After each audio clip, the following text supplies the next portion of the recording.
Oh, monggo biar jelas.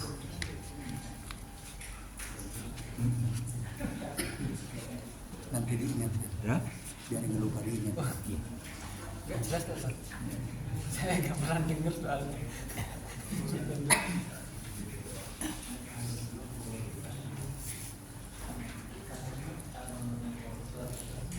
Assalamualaikum warahmatullahi wabarakatuh. Innal hamdalillah nahmaduhu wa nasta'inuhu wa nastaghfiruh wa na'udzu billahi min shururi anfusina wa min sayyiati a'malina. May yahdihillahu fala mudilla lahu wa may yudlil fala hadiya lahu. Asyhadu an la ilaha illallah wahdahu la syarika lah wa asyhadu anna Muhammadan abduhu wa rasuluh. Allahumma shalli wa sallim wa barik ala Muhammad wa ala ali Muhammad kama shallaita wa barakta ala Ibrahim wa ala ali Ibrahim bil alamin innaka Hamidum Majid. Rabbi shrah li sadri wa yassir li amri wa hlul 'uqdatam min lisani yafqahu qawli. Amma ba'du. Bapak-bapak dan ibu-ibu serta hadirin dan hadirat sekalian, a'azani Allah wa iyyakum ajma'in. Semoga kita semua yang hadir di majelis ini senantiasa dimuliakan Allah Subhanahu wa taala. Amin ya rabbal alamin. Alhamdulillah Bapak Ibu, pada malam ini meskipun hujan cukup deras ya dari selatan, tapi kita masih diberikan kesempatan oleh Allah Subhanahu wa taala untuk bisa hadir ya ke majelis ini untuk sama-sama melanjutkan ngaji kitab Al-Aqidah As-Safariniyah karya Al-Imam As-Safarini, yang insya Allah pada kesempatan malam ini kita akan memasuki bab atau fasal baru, yaitu tentang pembahasan tentang dosa-dosa dan hal-hal yang berkaitan dengan dosa-dosa. Al-kalamu ala az-dzunub wa muta'alliqatiha. Bapak Ibu dan jemaah sekalian, sebelum kita memasuki bait yang dituliskan oleh Al-Imam As-Safarini yang menjelaskan tentang dosa ini, Al-Fauzan hafizahullah ta'ala memberikan mukadimah yang cukup penting ya, untuk kita simak bersama-sama. Jadi Bapak Ibu dan sekalian dan hadirin sekalian, hukum atas para pelaku dosa-dosa besar atau para pelaku dosa, para pelaku perbuatan maksiat itu sama ya. Mereka adalah orang-orang yang menyelisihi perintah Allah Subhanahu wa taala. Maka setiap perbuatan yang yukhalifu amrullahi azza wa jal yusamma dzamban. Setiap perbuatan yang menyelisihi perintah Allah taala maka itu disebut dosa. Dan dosa itu tentu dilarang. Seluruh perbuatan dosa, imma al-kabair wa imma as-shaghair, ya, manhiyun anha, dilarang. Maka setiap hamba wajib menjauhi perbuatan dosa, wajib membenci semua perbuatan dosa karena Allah membenci perbuatan dosa. Tapi kalau sudah terlanjur melakukan perbuatan dosa, apa yang harus dilakukan? Taubat. Yajibu alaihi at-taubah. Maka dia wajib untuk bertaubat. Tapi hal penting pertama adalah yajibu alaihi awalan an yabta'ida anidz dzunubi wa la yaf'aluha. Itu perkara yang pertama. Dia harus berusaha menjauhi setiap perbuatan dosa dan tidak melakukannya. Karena apa? Karena Allah tidak suka. Karena Allah marah disebabkan perbuatan dosa itu tadi. Az-dzunubu tukhalifu amrullahi jalla jalaluhu. Di dosa-dosa itu menyelisihi perintah Allah jalla jalaluhu. Nah, Bapak Ibu dan jemaah sekalian, dosa-dosa itu ada dua, ya, sebagaimana dijelaskan oleh para ulama. Ada dosa-dosa besar yang disebut al-kabair, ada dosa-dosa kecil yang disebut dengan as-shaghair. Dan itu jelas, ya, isyaratnya disebutkan oleh Allah Ta'ala dalam surah An-Nisa ayat 31. Allah Azza wa Jalla berfirman, in tajtanibu kaba'ira ma tunhauna anhu, jika kalian menjauhi dosa-dosa besar yang dilarang darinya, nukaffir ankum sayyi'atikum, maka kami akan, ya, mengampuni kesalahan-kesalahan kalian, ya, wa nudkhilukum mudkhalan karima, dan kami akan memasukkan kalian ke tempat yang mulia, yaitu surga. Nah, dosa besar itu banyak Bapak Ibu dan jemaah sekalian, ya. Walaupun memang sebagian ulama ada yang mengatakan 7 berdasarkan isyarat dari Nabi SAW, ada yang mengatakan 70 seperti Imam Az-Zahabi, ya, sampai beliau menulis kitab 70 dosa-dosa besar, sabuna minal kabair. Bahkan ada yang menyebutkan lebih dari 400. Nah, seperti dijelaskan dalam kitab Al-Jawazir fi Iktirafil Kabair karya Ibnu Hajar Al-Haythami rahimahullah. Beliau menjelaskan ada 400 lebih dosa besar itu. Bahkan ada juga yang mengatakan lebih dari itu, Bapak Ibu sekalian. Nah, apa saja di antara dosa besar itu, atau apa saja batasan suatu dosa itu dianggap sebagai dosa besar, dan suatu dosa itu dianggap sebagai dosa kecil.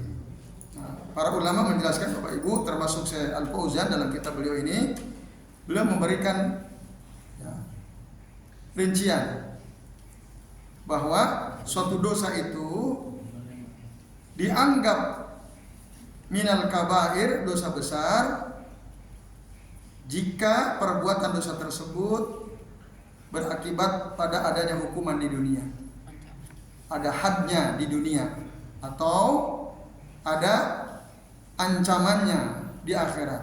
Had itu ada hukumannya di dunia, wa'id fil akhirah, atau ada ancaman di akhirat. Maka setiap perbuatan yang dilarang di dalam Al-Quran atau dalam hadis Nabi, disebutkan ancamannya di akhirat atau disebutkan hukumannya di dunia, maka itu minal kabair.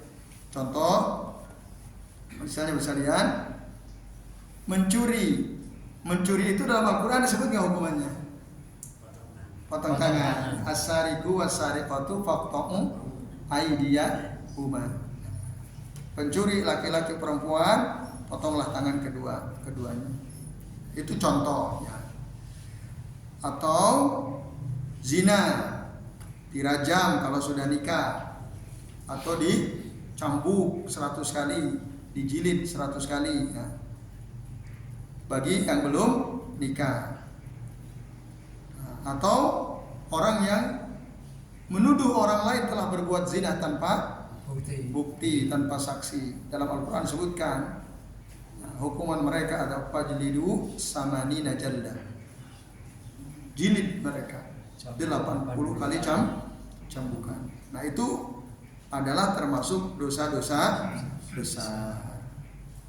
Kemudian contoh yang dilaknat atau diberi ancaman di akhirat, ya, sekalian, misalnya ada keterangan bahwa perbuatan itu dilaknat oleh Allah Subhanahu wa Ta'ala, dilaknat oleh Rasul Shallallahu Alaihi Wasallam.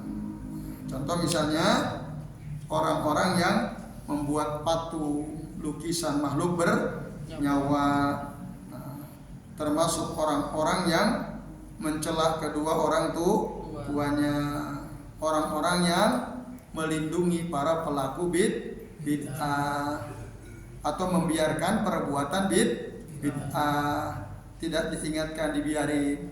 Nah itu la'anallahu man awa muhdisan itu. Allah melaknat orang-orang yang melindungi para pelaku bid'ah, termasuk membiarkan bid'ah itu berkembang di lingkungannya. Oh dibiarin, nah, tidak diberikan pencerahan masyarakat. Nah itu termasuk dilaknat. Nah itu juga termasuk minal kabair, termasuk peminum khamr, orang yang jualan khamr, membeli khamr, membuat khamr, menuangkan khamr, itu juga dilaknat dan itu termasuk minal kabair. Nah sementara dosa-dosa kecil itu Bapak Ibu adalah perbuatan yang dilarang oleh syariat, ya, akan tetapi tidak ada ancamannya, tidak disebutkan maksudnya ancamannya apa. Itu termasuk dosa-dosa kecil. Nah, apa contohnya? Contohnya Bapak Ibu makan atau minum sambil berdiri. Kan ada hadisnya. La yasrobanna ahadukum iman. Janganlah sekali-kali salah seorang di antara kalian minum sambil berdiri. Tidak ada keterangan ancamannya apa, tapi itu dilarang. Apalagi contohnya memandang lawan jenis dengan pandangan yang diiringi oleh syahwat. Laki memandang perempuan atau sebaliknya. Itu termasuk minas sogoir, dilarang. Karena apa? Kita disuruh oleh Allah untuk godul basar, menundukkan pandangan mata. Artinya matanya jangan jelalatan. Nah, ini yang tersenyum jangan-jangan jelalatan yang tersenyum. Ketawanya terdengar suaranya. Tahu aja ya Ustaz. Nah, itu ya. Itu termasuk dosa, tapi minas sogoir, termasuk dosa kecil. Nah, maka harus segera bertaubat, ya, segera bertaubat. Nah, ini Bapak Ibu dan jamaah sekalian, a'adzanillahu wa iyyakum ajmain. Nah, Bapak Ibu dan jamaah sekalian, rahimani wa rahimakumullah. Itu bedanya ya antara dosa kecil dengan dosa besar. Nah, terkait dengan hukum, nah ini yang mau dijelaskan oleh Al-Imam As-Safarini ya. Hukum yang berkaitan dengan pelaku dosa besar. Nah, Bapak Ibu dan jamaah sekalian, ya, pelaku dosa besar menurut Ahlus Sunnah wal Jamaah, kalau perbuatan dosa besar itu menjerumuskan pelakunya ya, berbuat syirik, maka dia telah mengeluarkan orang tersebut dari keimanan. Ya, yukhriju sahibaha biha minal iman. Gitu. Apa dosa syirik itu apa misalnya? Bapak Ibu, yang banyak dilakukan oleh orang. Kalau lihat jati kan dosa syirik enggak sih? Bukan. Nah, syirik itu misalnya ya percaya bahwa di gua tertentu itu ya, kalau kita datang bertapa di sana bisa menyebabkan kita kaya raya misalnya. Kita datang di sana bertapa gitu ya, berhari-hari meditasi ya. Nah, ini Bapak Ibu sekalian. Berhari-hari bahkan kita tinggalkan sholat ya, dalam rangka untuk mendapatkan apa? Kekayaan, ketenangan, ilmu kanuragan dan seterusnya. Yakin betul ya. Kita sampai sujud-sujud di depan sebuah batu besar yang ada dalam gua itu misalnya. Nah, itu kalau itu sudah mengeluarkan dia dari keimanan, karena itu min nawaqidil Islam, min nawaqidi asyhadatain. Tapi jika perbuatan dosa besar itu tidak menyebabkan seseorang terjerumus kepada kesyirikan, seperti apa? Perbuatan zina, mencuri. Nah, itu tidak menyebabkan pelakunya keluar dari iman. Tapi orangnya disebut naqisul iman. Orangnya disebut imannya kurang. Gitu. Tapi tidak boleh juga kita katakan nih orang hilang imannya, enggak. Atau dia mutlak tidak beriman. Tidak. Dia tetap dianggap sebagai orang mukmin tapi naqisul iman. Nah, ini bisa lihat. Atau karena perbuatan dosa besarnya orang si mukmin ini tadi, nah, dia menjadi fasik, yakunu fasikon bi kibriyati, karena perbuatan dosa besarnya. Nah, ini yang disebutkan oleh para ulama salaf rahimahullah. Nah, sementara Bapak Ibu dan jemaah sekalian, di luar ahlu sunnah seperti orang Khawarij, orang Mu'tazilah, orang Murji'ah punya paham yang berbeda. Mereka ini ekstrim. Kalau ahlu sunnah mutawassit, wasat. Orang-orang Khawarij mereka berpandangan bahwa pelaku dosa besar mereka kekal di dalam neraka walaupun dia beriman. Jadi orang mukmin dia berzina, dia mencuri misalnya, nah, maka dia kekal masuk ke dalam neraka, kekal di dalam neraka. Nah, itu mereka tidak la yufarriquna bainahu wa bainal kufar al-asliyin. Mereka tidak membedakan antara orang mukmin yang berbuat dosa besar dengan orang-orang yang kafir secara asli. Bagi mereka pokoknya setiap orang beriman melakukan perbuatan dosa besar itu kekal di dalam neraka, kata orang-orang Khawarij. Sementara orang Mu'tazilah mereka punya pemahaman seorang mukmin yang berbuat dosa besar maka dia kelak tidak bisa masuk surga di akhirat dan juga tidak masuk neraka. Karena keimanannya dia tidak masuk neraka, tapi karena perbuatan dosa besarnya dia tidak akan bisa masuk surga. Kira-kira di mana? Kira-kira di mana? Di manzilatin baina manzilatain. Mereka punya paham seperti itu. Jadi mereka orang beriman yang berbuat dosa besar kelak nanti tempatnya di tempat antara surga dan neraka. Nah, ini keimanan yang tidak pandangan konsep akidah yang tidak ada dasarnya. Nah, itu orang Khawarij. Sementara orang Mu'tazilah. Orang Mu'tazilah. Sementara orang-orang Murji'ah, Bapak Ibu, berbeda dengan orang Khawarij. Nah, kalau orang Murji'ah, mereka berkata, seorang mukmin yang berbuat dosa besar wa huwa kamilul iman la yanqusu imanuhu. Nah, dia tetap dianggap orang mukmin yang sempurna imannya dan tidak berkurang. Ya, seorang mukmin imannya dengan perbuatan dosa besar. Jadi iman itu adanya dalam hati, itu kata mereka itu. Jadi cukup diucapkan secara lisan dan diyakini di dalam hati. Perbuatan itu tidak termasuk syarat iman.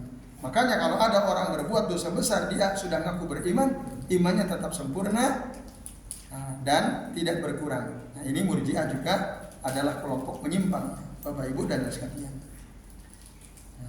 Jadi keimanan pelaku dosa besar dengan keimanan Abu Bakar As-Siddiq ya radhiyallahu anhu bagi mereka sama.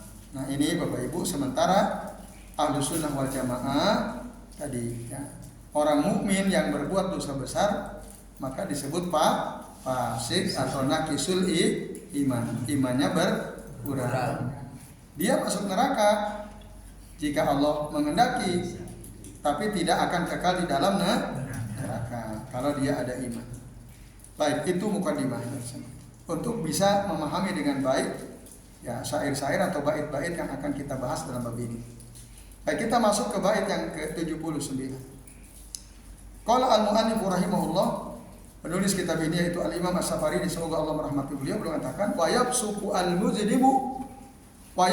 al-muznibu bil kabirati kadza idza asarra bis saghirati. Seorang pelaku dosa dia menjadi fasik. Maksud seorang mukmin yang melakukan dosa dia menjadi fasik kalau dia melakukan dosa besar. Yabsuku al-muznibu bil kabirati. Seorang pendosa dalam tanda kurung, orang beriman pendosa itu menjadi fasik karena perbuatan dosa besar. Kada idza asarra bi as-saghirati. Begitu pula idza ketika asar terus menerus bi saghirah dengan perbuatan dosa kecil. Terus dia lakukan. Udah tahu memandang lawan jenis itu dilarang, tapi terus dilakukan setiap kali jalan matanya kemana-mana jelalatan tadi ya. Nah itu termasuk fasik. Bapak sekalian, apa itu fasik? Fasik itu keluar dari ketaatan kepada Allah Subhanahu wa Ta'ala. Jadi orang fasik itu adalah orang yang keluar dari ketaatan. Ya, Bapak sekalian, al-khuruju an ta'atillahi azza wa jalla. Itu makna al-fasik atau al-fisku. Nah, tapi kefasikan bisa menyebabkan seseorang menjadi kufur. Tapi bisa juga tidak menjadi kufur. Nah, kapan kefasikan itu menjadi kufur? Ya, ketika dia betul-betul ya Bapak Ibu menentang perintah Allah Subhanahu wa Ta'ala.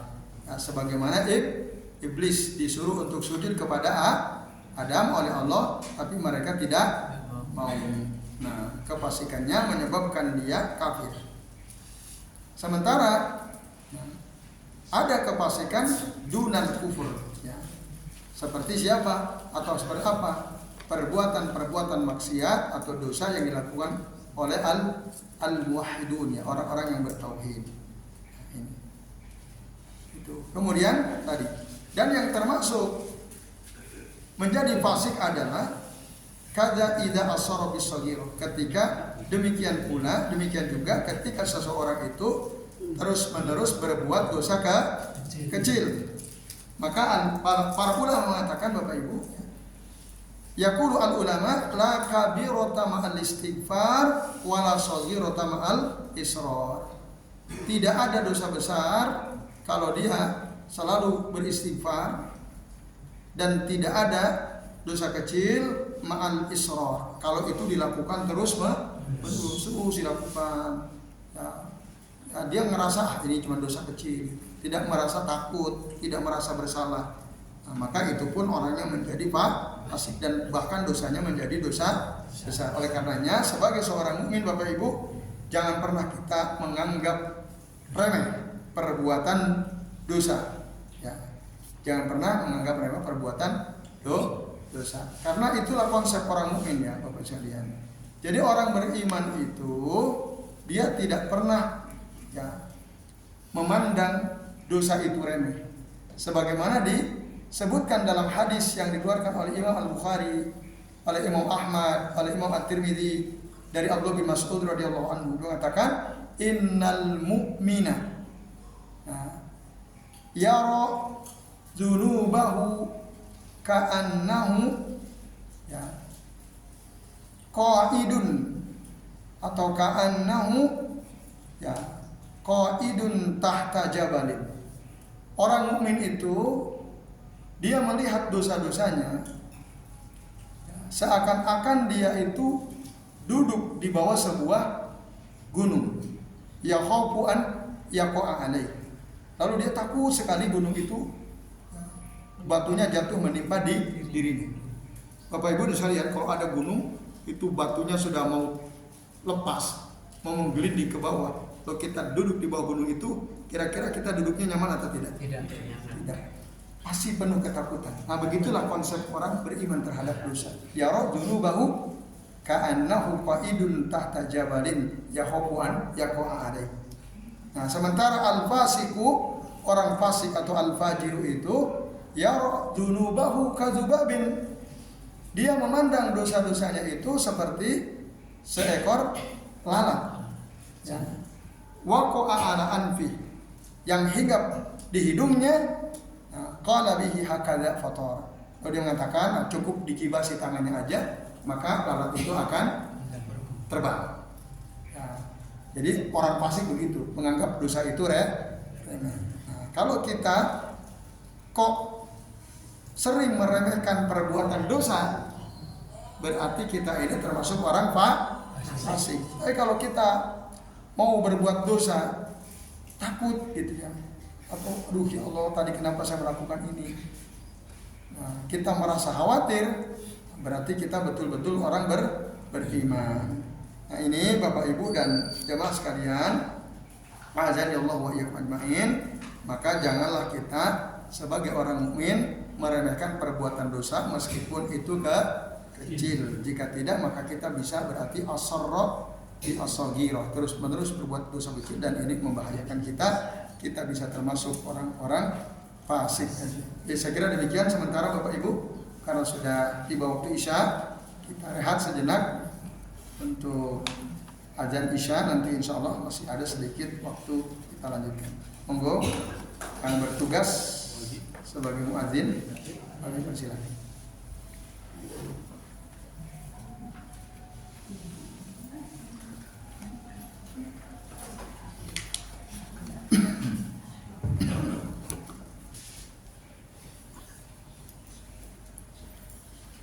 Alhamdulillah Bapak Ibu dan Saudara sekalian, yang kita sudah masuk waktu Isya. Baik, untuk menambah penjelasan bab ini, Bapak Ibu sambil menunggu iqamah, waktu iqamah kita lanjut sedikit ya Bapak sekalian. Tadi baru bait yang ke 79. Pada bait ke 80 ya Bapak sekalian disebutkan wala yakhrujul mar'u minal imani bimubiqatiz zambi wal isyan. Wala la yakhrujul mar'u, seseorang itu tidak keluar minal iman, dari keimanan, bimubiqatiz zambi wal isyan, dengan perbuatan-perbuatan dosa dan maksiat yang membinasakan. Mubiqat itu muhlikat ya. Jadi orang-orang berbuat dosa, berbuat maksiat yang membinasakan, tadi dosa-dosa besar itu ya, itu tidak menyebabkan dia keluar dari keimanan. La yakhruju al-mar'u minal iman. Tidak keluar seseorang dari iman disebabkan karena dosa-dosa atau perbuatan maksiat yang membinasakan. Nah, ini Bapak Ibu dan jamaah sekalian, azan ya Allah wa iyyakum, ini adalah pandangan Ahlus Sunnah wal Jamaah. Jadi apa yang disampaikan oleh Al-Imam As-Safarini di bait yang ke-80 ini menegaskan tentang akidah Ahli Sunnah wal Jamaah. Begitulah konsep akidah Ahli Sunnah wal Jamaah, Ahli Sunnah wal Jamaah terkait dengan masalah dosa. Jadi kalau kita ditanya oleh seseorang, menurut antum apa hukum orang mukmin yang berbuat dosa besar? Nah, itu akan menentukan, jawaban kita akan menentukan apakah paham kita Ahlussunnah wal Jamaah secara akidah atau Mu'tazilah atau Murji'ah atau Khawarij gitu. Kalau kita menjawab orang mukmin yang berbuat dosa besar, dia tidak keluar dari keimanan, tapi dia naqisul iman, imannya kurang, dan dia termasuk orang fasik. Jika itu jawaban kita, maka berarti kita min dimni ahli sunnati wal jamaah, dari golongan atau dari kelompok bagian ahli sunnah wal jamaah. Itu bersekalian. Nah, kemudian yang terakhir pada bait yang ke-81 beliau mengatakan wa wajibun alaihi an yatuba min kulli ma jarra alaihi huba. Wajib atasnya, atas seorang hamba an yatuba, untuk bertaubat, min kulli ma jarra alaihi huba, dari setiap perbuatan dosa yang menarik dia ke dalam dosa. Huba maknamu isma min kulli ma jarra alaihi huba, dari setiap perbuatan yang menarik dia ke dalam dosa. Nah, ini. Jadi pada bait yang ke-81 ini Al-Imam As-Safarini mengatakan sekali lagi wajib wajibun alaihi ay wajibun alal abdi, wajib atas seorang hamba an yatuba, untuk bertaubat, min kulli ma jarra alaihi huba, dari setiap perbuatan yang menarik dirinya ke dalam perbuatan dosa. Nah, ayatnya banyak sekali yang menunjukkan atau menyuruh kita untuk segera bertaubat kepada Allah Ta'ala. Di antaranya ada dalam surah At-Tahrim ayat 8. Allah Azza wa Jalla berfirman, ya ayyuhalladzina amanu tubu ilallahi taubatan nasuha. Wahai orang-orang beriman, bertaubatlah kalian kepada Allah. taubatan nasuha. Ini Bapak Ibu dan sekalian rahimani wa rahimakumullah. Dan sekaligus ini juga menjelaskan Bapak Ibu bahwa pertaubatan itu bukan khusus untuk orang kafir dan musyrik saja. Pertaubatan itu bukan khusus untuk orang kafir dan orang musyrik saja. Ya, falaisatit taubatu khosotan bil kuffari wal musyrikina bal hiya aidan li ahlil iman. Akan tetapi pertaubatan juga ada bagi orang beriman. Jadi orang beriman juga wajib taubat ketika dia berbuat dosa dan berbuat maksiat. Jangan sampai dia mengatakan alhamdulillah madumna ghairu musyrikin wala kufar wal ma'asila tadur. Nah, ini enggak boleh kita ngomong begitu. Artinya alhamdulillah segala puji bagi Allah. Pokoknya selama kita tidak berbuat syirik, ya selama kita ini bukan orang kafir, perbuatan maksiat kita enggak berbahaya, aman. Yang penting kan saya tidak berbuat syirik, yang penting saya tidak kafir. Pokoknya maksiat aman. Al-ma'asi la tadur. Nah, ini tidak boleh kita mengatakan seperti ini Bapak Ibu sekalian. Nah, kalau begitu berarti kita sama dengan orang-orang murji'ah. Nah, ini Bapak Ibu dan sekalian. Hanya saja perlu kita ketahui bahwa ya kalau kita taubat jangan ditunda. Jangan ditaswif. Ya, dari taswif itu ditunda. Maka dalam salah satu hadis yang diriwayatkan oleh Umar bin Khattab radhiyallahu anhu, beliau mengatakan, "Idza asbahta fala tantadiri al-masa wa idza amsayta fala tantadiri as-subah. Wa min sihatika li maradika wa fi hayatika li mautika." Apabila engkau masuk di pagi hari, jangan nunggu sore. Maksudnya kalau pagi hari kita berbuat dosa, untuk taubat jangan nunggu sore, nanti aja sore. Langsung. Atau ketika punya niat berbuat baik, jangan nunggu sore, lakukan langsung. Nah, sebaliknya apabila di sore hari kita berbuat dosa, taubatnya jangan nunggu pagi, segeralah bertaubat. La falatan tadiri as-salah. Nah, maka berambillah dari waktu sehatmu untuk masa sakitmu dan ambillah dari hidupmu persiapan untuk matimu, ya, untuk menghadapi kematian. Nah, ini Bapak sekalian disebutkan dalam Sahih Al-Bukhari, Sunan At-Tirmidzi, Ibnu Majah, Musnad Ahmad bin Hanbal dan yang lainnya. Nah, ini Bapak Ibu sekalian, jadi kalau bertaubat itu harus segera. Dan yang namanya taubatan nasuha itu syaratnya tiga. Satu apa? Meninggalkan perbuatan dosa. Setelah istighfar itu ditinggalkan. Gitu. Jangan kita berbuat dosa, astagfirullahaladzim, tapi matanya tetap aja melotot gitu ya. Ngeliatin yang tidak boleh dilihat. Nah, itu namanya nggak taubat. Ketika kita astagfirullahaladzim, udah meninggalkan perbuatan dosa itu. Yang kedua, ayyahzama alla ya'uda fi al-mustaqbal. Dia berniat untuk tidak mengulanginya di masa yang akan datang. Gitu. Saya tidak akan ulangi ini lagi. Tapi kalau dia berbuat dosa dalam hatinya, tak ulangi, besok nggak masalah, ulangi lagi. Ya, itu tidak akan diterima taubatnya. Dia memang berniat untuk tidak mengulangi. Pokoknya niat kenceng, ya Allah saya tidak akan ulangi perbuatan ini. Walaupun ternyata akhirnya 2 hari kemudian mengulangi lagi, gitu ya. Itu berarti dosa lagi. Tapi kalau dia saat dia, ya Allah saya taubat, tapi dalam hatinya ada niat, nanti saya ulangi lagi. Nah, itu tidak akan diterima. Jadi berniat untuk tidak mengulangi. Walaupun nanti akhirnya mengulangi, ya taubat itu diterima, tapi nanti dosa lagi. Yang terakhir, yang ketiga, an yandima ala ma fata min junubihi wa sayyiatihi wa la yansaha. Dia menyesal dari apa yang sudah lakukan, dari perbuatan dosa, dari keburukan-keburukan, dan dia ingat itu, dia tidak lupakan. Ya Allah, saya belum melakukan ini.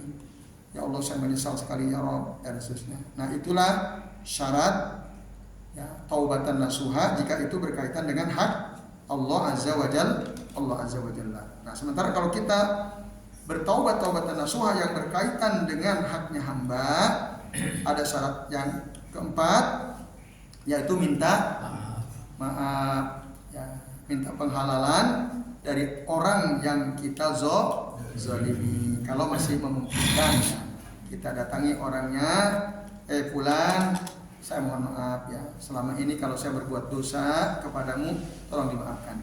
Tidak perlu dirinci. Dulu aku pernah mencuri dompetmu, nah itu nggak usah. Cukup secara umum saja. Pokoknya aku punya dosa sama kamu, tolong dimaafkan dan seterusnya. Nah ini Bapak Ibu sekalian, azanillahu wa iyyakum ajmain. Nah itu syarat tambahan jika perbuatan dosa kita itu berkaitan dengan orang lain. Jika tidak, kelak nanti di akhirat kita akan menjadi orang muflis. Apalagi kalau yang kita zalimi banyak. Nah bangkrut nanti di akhirat. Rugi bangkrut. Nanti amal kita yang akan dikasihkan ke orang-orang yang pernah kita zalimi. Kalau dosa kita masih banyak, kezaliman kita sama orang masih banyak, amal kita udah habis, nanti dosa-dosa mereka akan ditanggung oleh kita. Nah itulah al-muflis yang diterangkan oleh Nabi SAW. Ya Bapak Ibu dan sekalian, sementara sampai bait ini dulu ya, bait ke-81. Sebelum diakhiri barangkali ada di antara Bapak Ibu yang silakan. Assalamualaikum warahmatullahi wabarakatuh. Waalaikumsalam warahmatullahi wabarakatuh. Ini ada satu kejadian, dia ibadahnya bagus, hampir sholatnya itu 5 waktu selalu berjamaah. Tetapi yang menjadi masalah, dia senang melakukan perbuatan hina. Bagaimana orang yang seperti itu, amal perbuatan yang dia lakukan di hadapan Allah? Terima kasih. Assalamualaikum warahmatullahi wabarakatuh. Dia sering melakukan sering melakukan perbuatan perbuatan dosa gitu Pak. Iya, Ya. bisa. Tapi sholatnya rajin, ibadahnya rajin, 5 waktu selalu berjamaah. Tapi dia selalu melakukan perbuatan hina. Nah, Bapak Ibu dan sekalian, perbuatan hina yang dimaksud apa? Apakah itu minal kabair atau minas shaghair tadi? Nah, kalau dia perbuatan hina yang dimaksud adalah dosa-dosa besar, nah maka dia termasuk naqisul iman. Imannya kurang dan dia termasuk minal fasikin, orang-orang fasik. Itu tadi seperti yang diterangkan. Nah, ini sekalian ya, wa yaqsuku al-mudhnibu bil kabirati kada idza asarra bi as-saghirah. Atau mungkin dosanya kecil. Ya tadi seperti contoh sering minum sambil berdiri, makan sambil berdiri, sering memandang lawan jenis. Nah, pokoknya setiap ada lawan jenis pasti dipandangi dengan syahwat dan seterusnya. Nah, terus menerus dilakukan. Nah, maka itu pun menjadi dosa besar. Wala as-saghirata ma'al israr. Tidak ada dosa kecil kalau dilakukan terus menerus. Yaitu. Jadi jika yang dimaksud perbuatan hina itu adalah dosa besar atau dosa kecil yang dilakukan terus menerus, maka orangnya berarti menjadi fasik atau naqisul iman. Yaitu Pak Zuri. Wallahu a'lam bishawab. Masih ada Bapak Ibu? Cukup jelas ya? Baik, alhamdulillah Bapak Ibu dan sekalian, sementara ini dulu ya yang bisa kita bahas. Mudah-mudahan bermanfaat ya. Dan mudah-mudahan kita betul-betul ya, bisa menjauhi segala perbuatan dosa meskipun itu dosa kecil ya. Karena itu berbahaya kalau terus melakukan, bisa menjadi dosa besar dan kita menjadi orang fasik. Demikian yang bisa kita bahas. Mohon maaf bila ada kesalahan. Kita akhiri dengan doa kafaratul majelis. Subhanakallahumma wa bihamdika asyhadu an la ilaha illa anta astaghfiruka wa atubu ilaik. Wa sallallahu ala Muhammadin wa ala alihi wa sahbihi wa baraka wa sallama alaihi ajmain. Billahi taufiq wal hidayah. Wassalamualaikum warahmatullahi wabarakatuh.